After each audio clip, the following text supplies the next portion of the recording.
There's a specific moment when you realize most people are afraid of you. Not afraid of you personally. Afraid of what you represent. The fact that you can be alone for days, sometimes weeks, and feel genuinely fine. Not lonely. Not bored. Actually content. Most people interpret this as a sign that something's wrong. That you're depressed, or antisocial, or emotionally unavailable.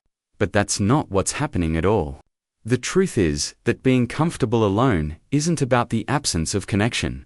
It's about the presence of something else entirely.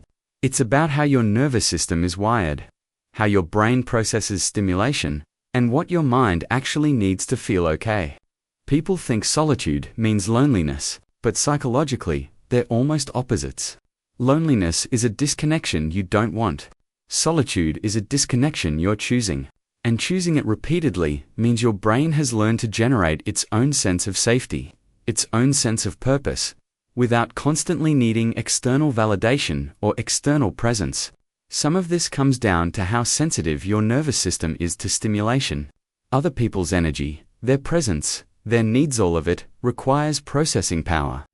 It requires you to be on for people who are naturally comfortable alone, that constant social processing feels like static. It's background noise that actually makes it harder to think clearly, harder to feel calm. So solitude is an escape. It's clarity. There's also something about how you experience dopamine. Some people need frequent social hits to feel stimulated, to feel alive. Their brain craves the novelty, the interaction, the unpredictability of other people. Your brain might work differently. You might generate contentment internally. You might not need that constant external stimulation to feel okay. That doesn't make you broken. It makes you self-sufficient in a way that most people actually envy, even if they don't understand it. And then, there's the autonomy piece. Being alone means total control over your environment, your time, your attention. There's no one else's needs competing with yours. No one else's energy taking up space in your mind. Some people find that claustrophobic. You find it peaceful. That's not isolation. That's actually a sign that you understand your own needs very clearly. From an evolutionary perspective, this trait probably developed because humans needed different roles. You needed some people who could be the solitary hunters, the careful observers, the ones who didn't need constant tribal validation to function. Those people often saw things others missed. They built things without distraction. They thought deeply, because they weren't constantly managing other people's expectations. But there's a gentle cost to this comfort. When you're too comfortable alone, you can sometimes forget how to ask for connection. You can become so self-reliant that people around you feel excluded, or assume you don't need them. And over time, that pattern can calcify. You can end up more isolated than you actually want to be, not because you chose it consciously, but because choosing solitude became your default response to everything. The other cost is subtler. Sometimes the peace you feel alone can actually be numbness.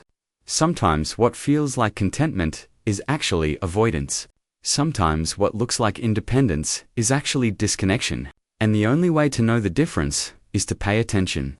To notice whether your solitude is regenerative or whether it's become a hiding place. The key insight here is that being comfortable alone isn't all the same thing. Some people are alone because they're self-sufficient. Some are alone because they're afraid. Some are alone because they're protecting something tender. Some are alone because they're genuinely happier that way.